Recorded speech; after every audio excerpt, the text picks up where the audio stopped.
magdangan magpakailanman.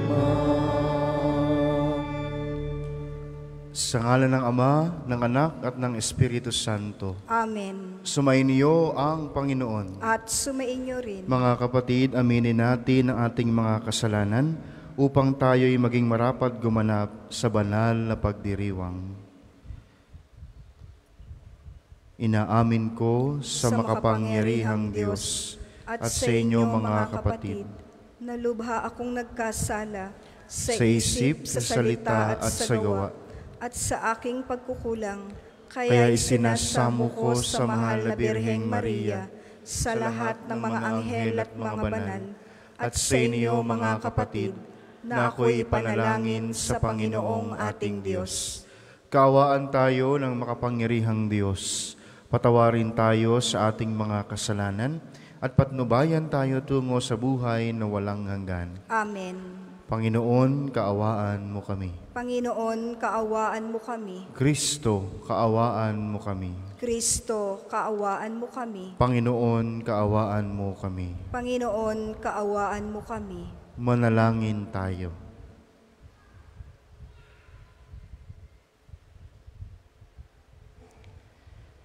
Ama naming makapangyarihan, itinuro mo sa mga tagapaglingkod ng iyong simbahan na huwag hangaring paglingkuran, kundi maglingkod sa tanan.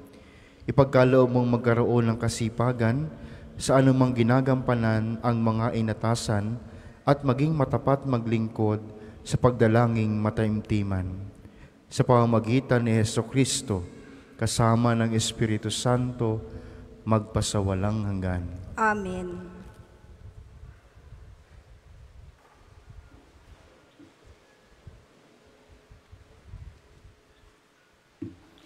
Pagbasa mula sa aklat ng pahayag. Akong si Juan ang nakakita ng isang bukas sa pinto sa langit. At muli kong narinig ang tinig na gaya ng isang trompeta na ang sabi, "Umakyat ka rito at ipakikita ko sa iyo ang darating pang pangyayari." Walang ano-ano'y kinasiyan ako ng Espiritu at nakita ko sa langit ang isang trono at ang nakaluklok doon. Ang mukha niya'y nagdiningning sa gaya ng mahahalagang batong haspe at karolina. May isang bahagharing kakulay ng esmeralda sa palibot ng trono. Nakapaligid dito ang 24 pang trono. Nakaluklok ang 24 na matatanda. Puti ang kanilang kasuotan at may koronang ginto ang bawat isa. Mula sa trono, gumuguhit ang kidlat kasabay ng malakas na ugong at nakatutulilig ang nakulog. May 7 nagniningas na sulo sa harapan ng trono. Ito ang 7 espiritu ng Diyos. Sa harapan ng trono'y may tila dagat na salamin na sinlinaw ng kristal. Nakapaligid sa trono sa bawat panig nito ang 4 na nilalang na buhay. Punong-puno ng mga mata sa harap at likod. Katulad ng leyon ang unang nilalang na buhay. Katulad naman ng baka ang pangalawa. May mukhang katulad ng tao ang pangatlo. At katulad ng agilang lumilipad ang pang-4. 6 na pakpak ang bawat nilalang na buhay. At tadtad na mata ang bawat isa sa loob at labas. Walang tigil ang pag-awit nila araw at gabi. Banal, banal, banal ang Panginoong Diyos na makapangyarihan sa lahat. Ang Diyos sa nakaraan, sa kasalukuyan at siyang darating. At habang umaawit sila ng papuri, parangal at pasasalamat sa nakaluklok sa trono, ang nabubuhay magpakailanman, ang 24 na matatanda na may nagpatira pa sa harapan ng trono at sinamba ang nakaluklok doon, ang nabubuhay magpakailanman. Inialay nila ang kanilang korona sa harapan ng trono at sinabing, "Ang Panginoon at Diyos, karapat-dapat kang tumanggap ng papuri, paggalang at kapangyarihan, pagkat ikaw ang lumalang sa lahat ng bagay. At ayon sa iyong kagustuhan, sila'y nilalang mo at pinananatili. Ang salita ng Diyos. Salamat sa Diyos. Ang tugon po sa Salmo, Banal ka poong may kapal, Diyos na makapangyarihan. Banal ka poong may kapal, Diyos na makapangyarihan. Sa banal na templo, ang Diyos ay awitan. Purihin sa langit ang lakas na taglay. Siya ay purihin sa kanyang ginawa. Siya ay purihin sapagkat dakila. Banal ka poong may kapal, Diyos na makapangyarihan. Purihin sa tugtog ng mga tropeta, awitan sa saliw ng alpa at lira. Sa tugtog ng tambol, magsaya't purihin, mga alpa at plauta, lahat ay tugtugin. Banal ka poong may kapal, Diyos na makapangyarihan. Ang Diyos ay purihin sa tugtog ng pompiyang, sa lakas ng tugtog siya'y papurihan. Purihin ang poon ng mga nilalang. Banal ka poong may kapal, Diyos na makapangyarihan. Magsitayo po ang lahat.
Sumainyo ang Panginoon. At sumainyo rin. Ang mabuting balita ng Panginoon ayon kay San Lucas. Papuri sa iyo, Panginoon.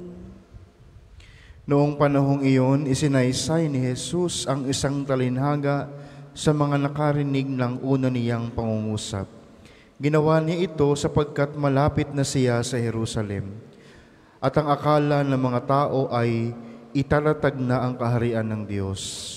Sabi niya, may isang mahal na taong nagtungo sa malayong lupain upang gawing hari at magbalik pagkatapos niyon. Bago siya umalis, tinawag niya ang 10 sa kanyang mga alipin.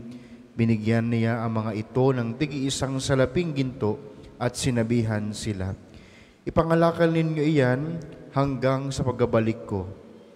Puot na puot naman sa kanya ang kanyang mga kababayan.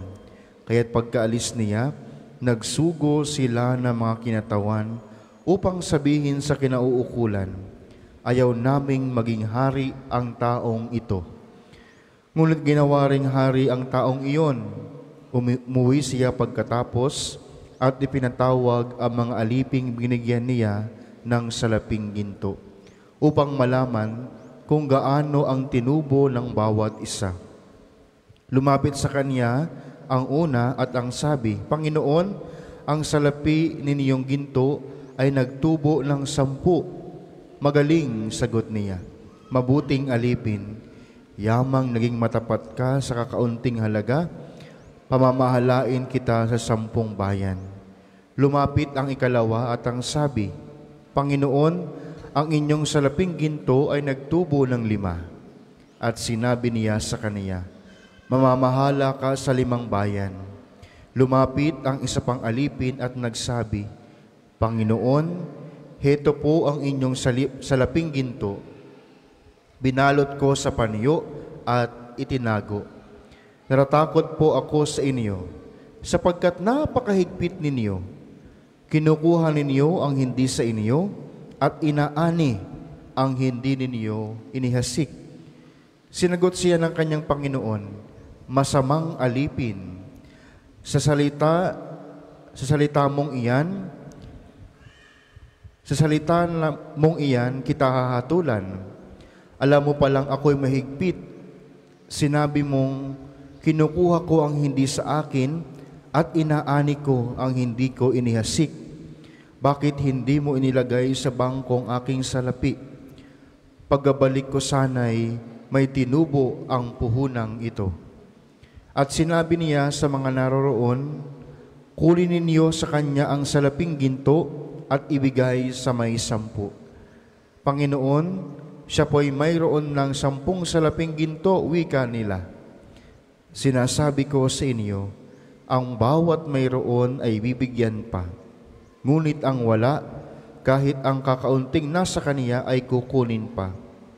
Tungkol naman sa mga kaaway kong aayaw na ako'y maghari sa kanila, dalhin nyo dito at patayin sa harapan ko. Pagkasabi nito, nagpauna si Jesus patungong Jerusalem. Ang mabuting balita ng Panginoon. Pinupuri ka namin, Panginoong Hesukristo. Mayroon 3 karakter sa ating ebanghelyo ngayong araw, mga kapatid. Yung unang karakter ay yung mga taong tumanggap ng salaping ginto, and because of the master's request, ipinangalakal niya ito. Pangalawa, yung taong tumanggap ng salapi, tumanggap din ng katulad na instruction na ipangalakal, pero tinago ang salapi sa panyo at hindi nakapag-produce ng anumang tubo doon sa ibinigay sa kaniya. At yung pangatlo, yung mga taong ayaw doon sa hari. Pagnilayan po natin yung mga 3 karakter na ito. Yung una, yung tumanggap ng salapi at ipinangalakal ito. These are those who have much apostolic zeal. God not only calls us to use the gifts we have received to expand His kingdom on earth, He also expects it of us. Yung mga taong tumanggap, yung mga taong may zeal when it comes to apostolic works, nakita natin na they are really willing na tumulong sa Panginoon to expand His kingdom here on earth. His expectation is a command of love. For those who understand this command, they see it as a glorious invitation to make an eternal difference in the lives of many. They do not see the apostolic works to which they are called as a burden. Pag sinabing paglilingkod sa simbahan, no? Ito po yung ating mga panalangin sa misa ngayon. Naglilingkod sa simbahan.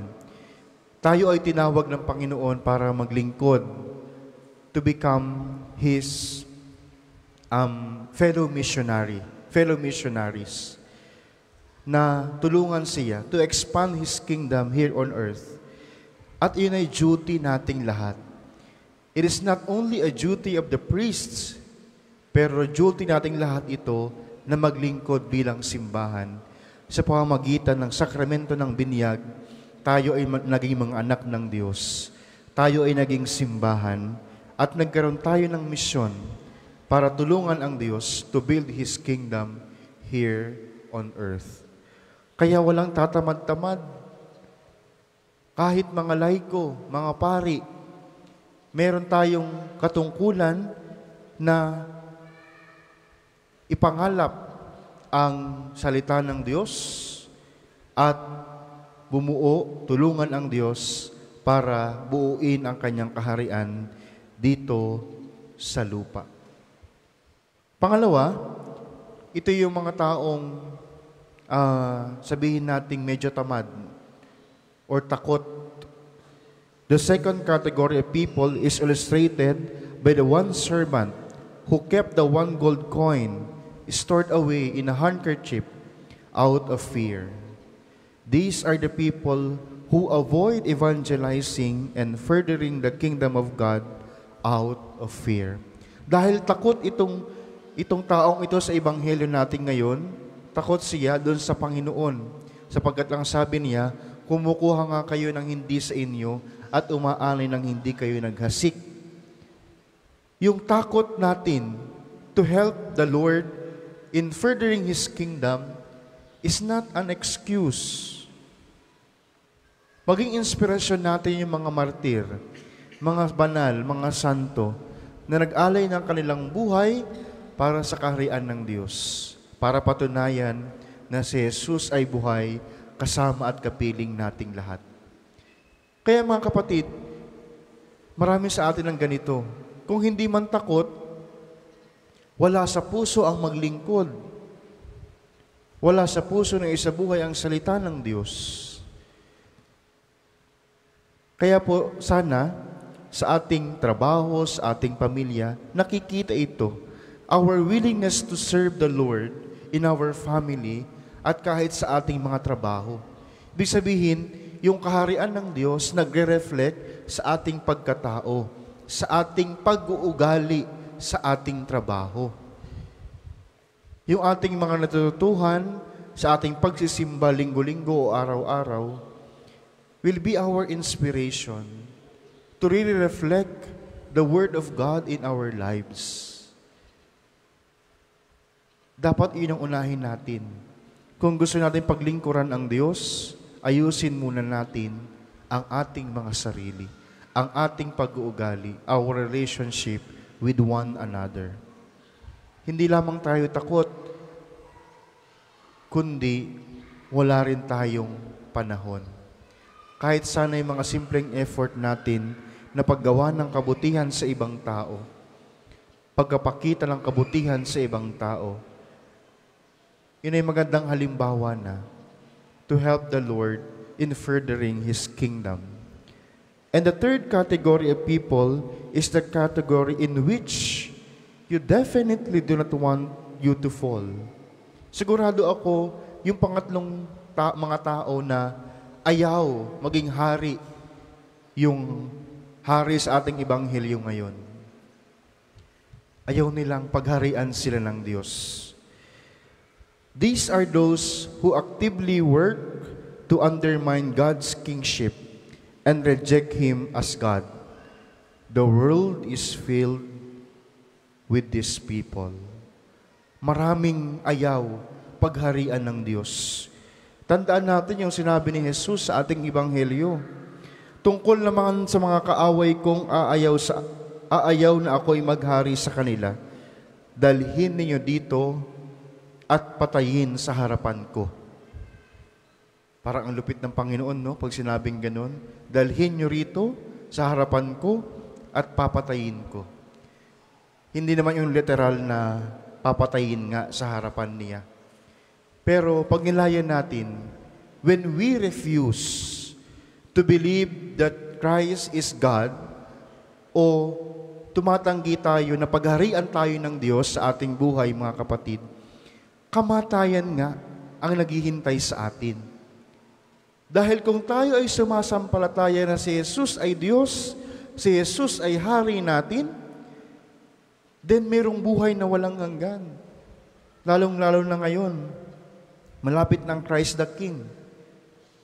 Pinapaalala sa atin na si Jesus lamang ang maghari sa ating buhay at sa ating pagkatao. Kapag tayo hindi naniniwala sa Diyos na siya ay hari, kamatayan nga naghihintay sa atin. Dahil kung tayo ay mayroong pananampalataya at pananalig kay Jesus, mayroong buhay na walang hanggan.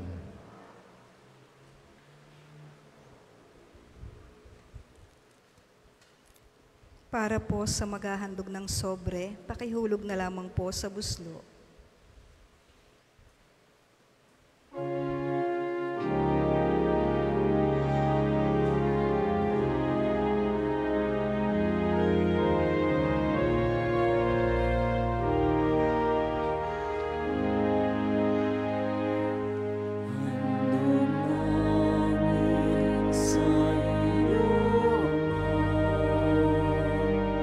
Ang dinamay at alam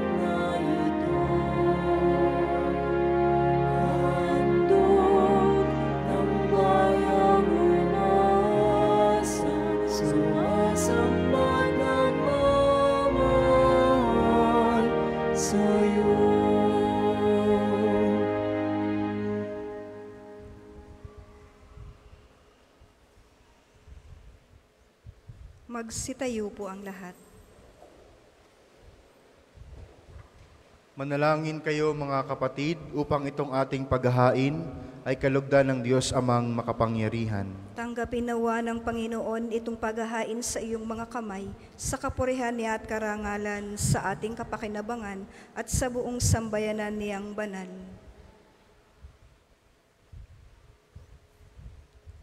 Ama naming lumikha, ikaw ang banal na Ama ni Jesucristo na nagpakumbaba sa paghuhugas ng mga paa ng mga alagad bilang aming halimbawa.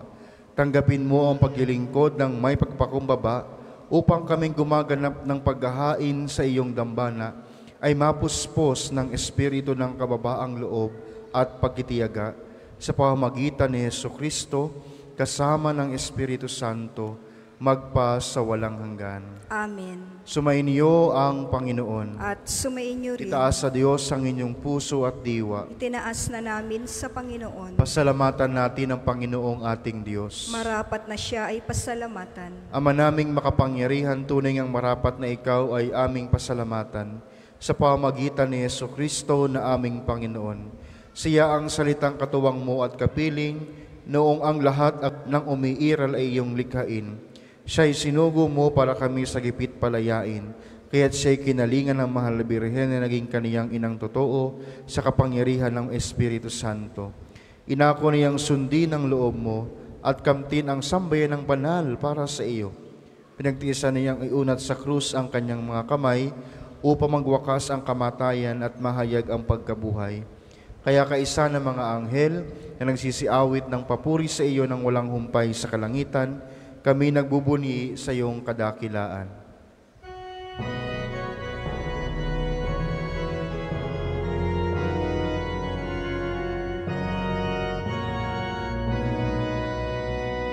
Santo, Santo, Santo, Panginoong Diyos ng mga hukbo, napupuno ang langit at lupa ng kadakilaan mo. Hosana, Hosana sa kaitaasan, pinagpalang na paririto sa ngalan ng Panginoon. Hosana, Hosana sa kaitaasan.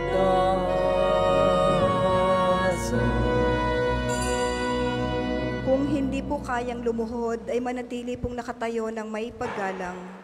Ama naming banal, ikaw ang bukal ng tanang kabanalan, kaya't sa pamamagitan ng iyong Espiritu, gawin mong banal ang mga kaloob na ito, upang para sa amin maging katawan at dugo ng aming Panginoong Hesukristo. Bago niya pinagtiisan kusang loob na maging handog, hinawakan niya ang tinapay, pinasalamatan kaniya, pinaghati-hati niya iyon, iniabot sa kanya mga alagad at sinabi, tanggapin ninyong lahat ito at kanin, ito ang aking katawan na iyahandog para sa inyo.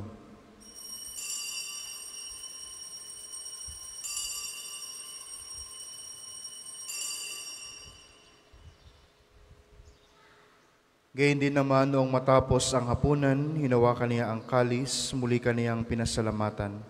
Iniabot niya ang kalis sa kanyang mga alagad at sinabi, tanggapin ninyong lahat ito at inumin. Ito ang kalis ng aking dugo ng bago at walang hanggang tipan.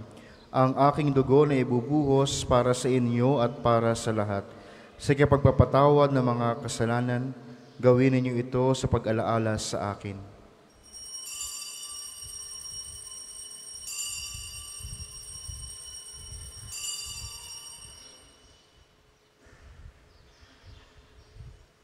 Ipagbunyi natin ang misteryo ng pananampalataya. Si Kristo'y namatay, si Kristo'y nabuhay, si Kristo'y babalik sa wakas ng panahon.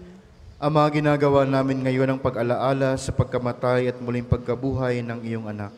Kaya't iniaalay namin sa iyo ang tinapay na nagbibigay buhay at ang kalis na nagkakaloob ng kaligtasan.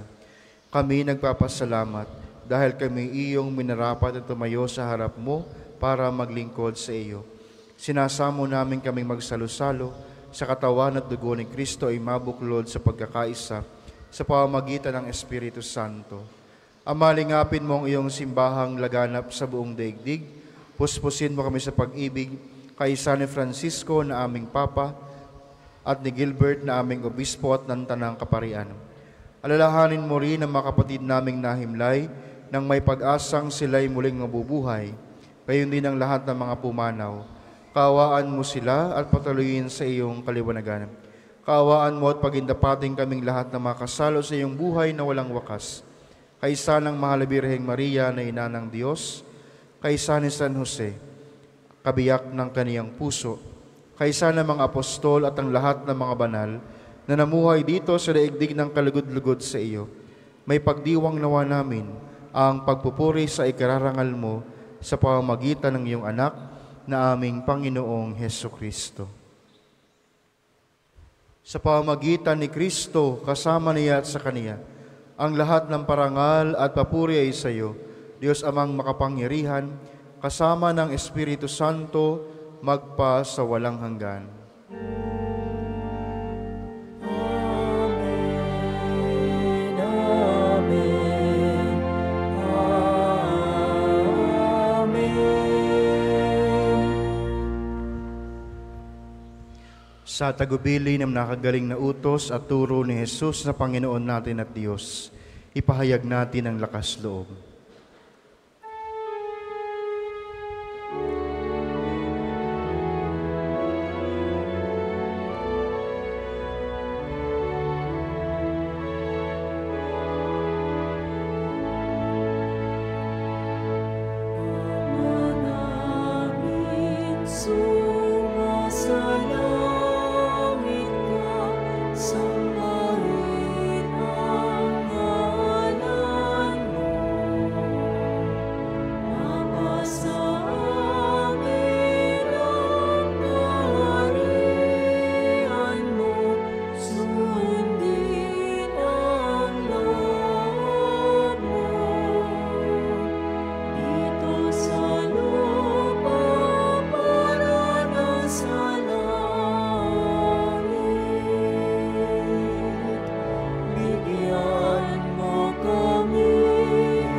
Hinihiling namin kami adya sa lahat ng masama, pagkalooban ng kapayapaan araw-araw, iligtas sa kasalanan at ilayo sa lahat ng kapahamakan. Samantalang aming pinanabikan ang dakilang araw ng pagpapahayag ng tagapagligtas naming si Hesukristo.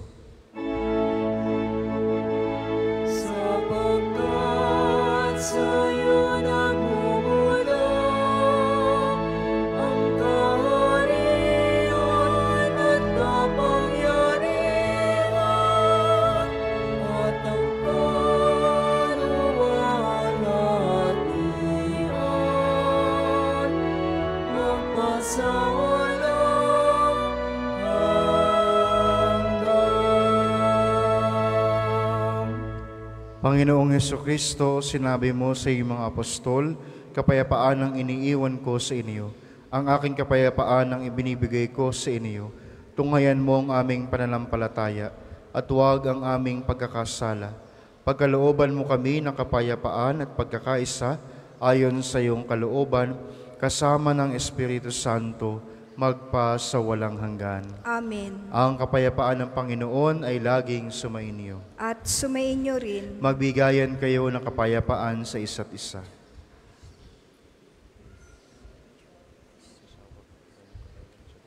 Kordero ng Diyos na nag-aalis ng mga kasalanan ng sanlibutan, maawa ka sa amin.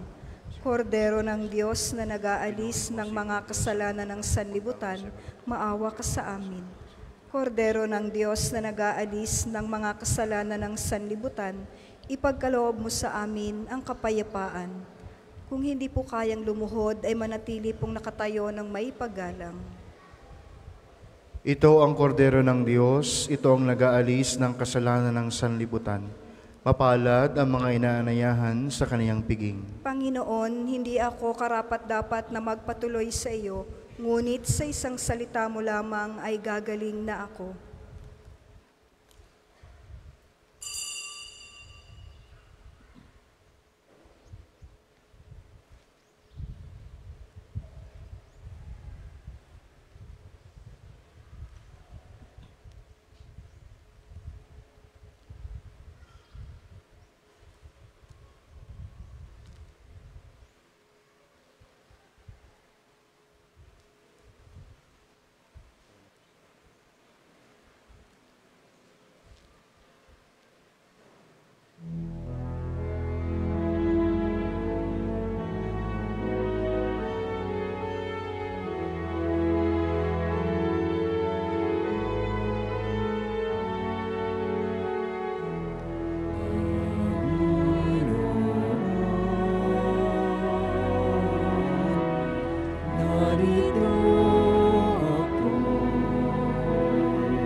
Ang second collection po ay para sa patuloy na pagpapaunlad ng parokya at pambansang dambana ni Santo Padre Pio at para sa mga pangangailangan ng matatanda at may sakit na mga pari ng Archdiocese ng Lipa.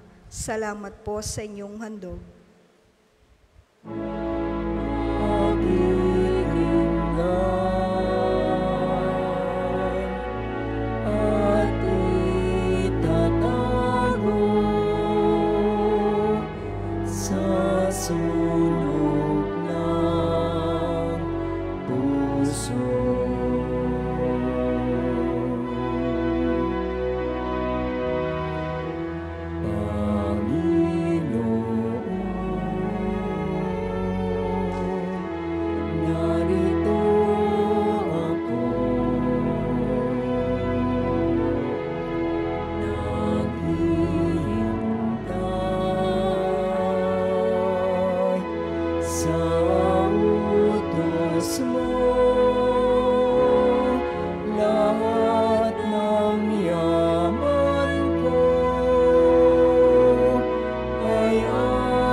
Tayo po ay magsitayo.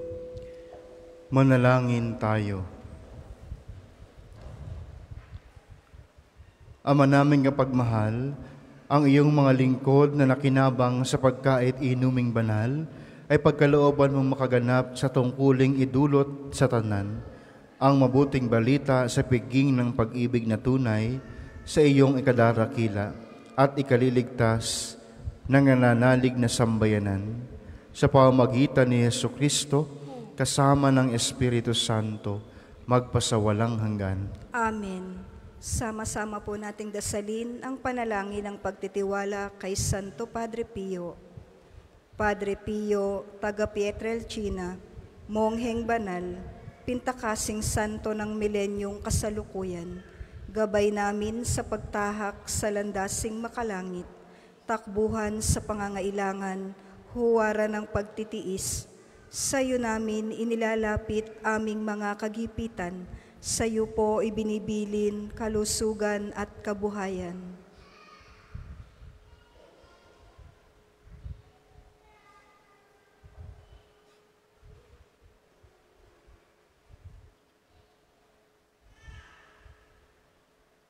Di man karapat-dapat kami po ay pagbigyan, bendisyonan at basbasan maging ganap sa buhay.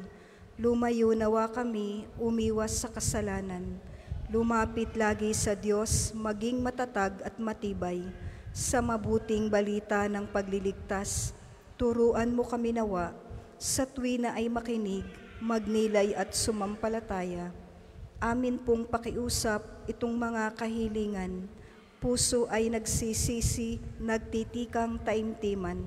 Di na muling magkasala, sunod lagi sa Diyos Amang, kaisa ng Espiritu, at ni Jesus na tagapamagitan. Amen. Ang lahat po ay magsiupo para sa ilang paalaala. Una, sa inyong pagdalaw sa pambansang dambana, mangyaring pakaingatan ng inyong mga personal na gamit. Hangad namin ng isang matiwasay at maayos sa pagbisita sa National Shrine. Ikalawa, bahagi din ng ating pamimintuho kay Padre Pio at pagdarasal para sa kapayapaan ng kaluluwa ng ating namayapang mga mahal sa buhay. May mga available pong rose candle sa paligid ng simbahan na maaari nating sindihan sa may Chapel of Reconciliation bilang tanglaw sa ating mga mahal na pumanaw. Ikatlo, bilang pagtugon sa patuloy na pagdami ng mga bumibisita sa pambansang dambana, simula po ngayong Disyembre ay magkakaroon tayo ng karagdagang misa mula Lunes hanggang Sabado. Ang mga bagong oras ng misa ay makikita nyo po sa ating screen. Gayon din, ninanais po nating limitahan ang bilang ng live stream ng mga misa at magdagdag ng karagdagang live stream para sa Angelus at Rosary tuwing ika-12 ng tanghali at Divine Mercy Chaplet tuwing ika-3 ng hapon. Mangyaring magabayan po kayo ng mga pagbabago ng ating schedule ad experimentum simula sa Disyembre. Ika-4, halina't makiisa sa isang gabi ng pagbibigayan, himig at pag-asa. Inaanyayahan namin kayong lahat na dumalo at suportahan ang ating dinner concert for a cause sa December 10 dito sa Divine Mercy Sanctuary ng Pambansang Dambana.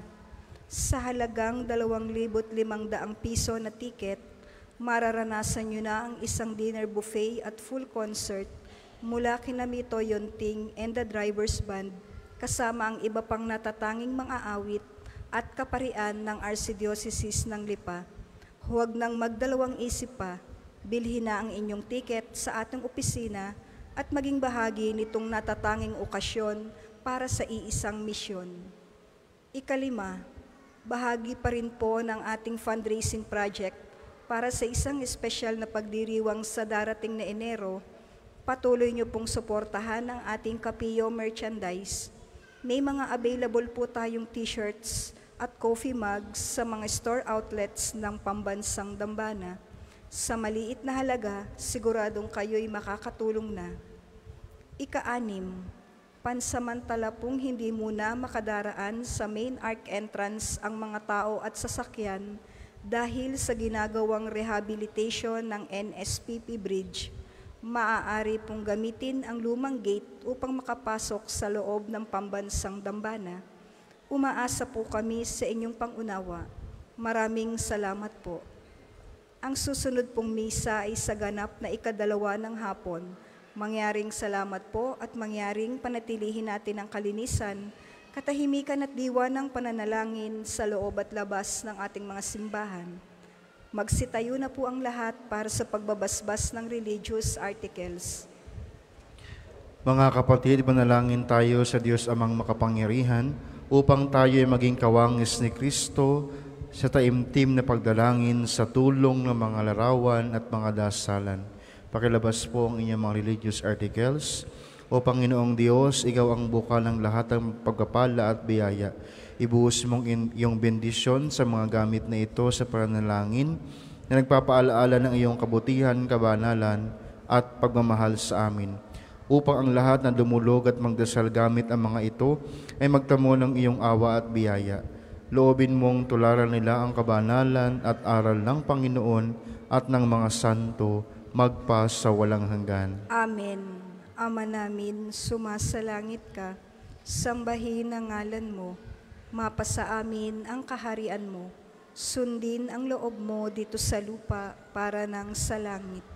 Bigyan mo kami ngayon ng aming kakanin sa araw-araw at patawarin mo kami sa aming mga sala para nang pagpapatawad namin sa mga nagkakasala sa amin at huwag mo kaming ipahintulot sa tukso at iadya mo kami sa lahat ng masama. Amen. Aba, Ginoong Maria, napupuno ka ng grasya, ang Panginoong Diyos ay sumasa iyo. Bukod kang pinagpala sa babaeng lahat, at pinagpala naman ng iyong anak na si Jesus. Santa Maria, Ina ng Diyos, ipanalangin mo kaming makasalanan, ngayon at kung kami mamamatay. Amen. Luwalhati sa Ama, at sa Anak, at sa Espiritu Santo, kapara noong unang-una, ngayon at magpasawalang hanggan. Amen. Ama namin, sumasalangit ka, sambahin ang ngalan mo, mapasa amin ang kaharian mo, sundin ang loob mo dito sa lupa para nang sa langit. Bigyan mo kami ngayon ng aming kakanin sa araw-araw, at patawarin mo kami sa aming mga sala, para ng pagpapatawad namin sa mga nagkakasala sa amin, at huwag mo kaming ipahintulot sa tukso, at iadya mo kami sa lahat ng masama. Amen. Aba, Ginoong Maria, napupuno ka ng grasya, ang Panginoong Diyos ay sumasa iyo. Bukod kang pinagpala sa babaeng lahat, at pinagpala naman ng iyong anak na si Jesus. Santa Maria, Ina ng Diyos, ipanalangin mo kaming makasalanan, ngayon at kung kami mamamatay. Amen. Luwalhati sa Ama, at sa Anak, at sa Espiritu Santo, kapara noong unang-una, ngayon at magpasawalang hanggan. Amen. Sumayin niyo ang Panginoon. At sumayin niyo rin. Pagpalain kayo ng makapangyarihang Diyos, Ama, Anak, at Espiritu Santo. Amen. Tapos na ang misa, taglayin ninyo sa inyong pag-alis ang kapayapaan ni Kristo. Salamat sa Diyos.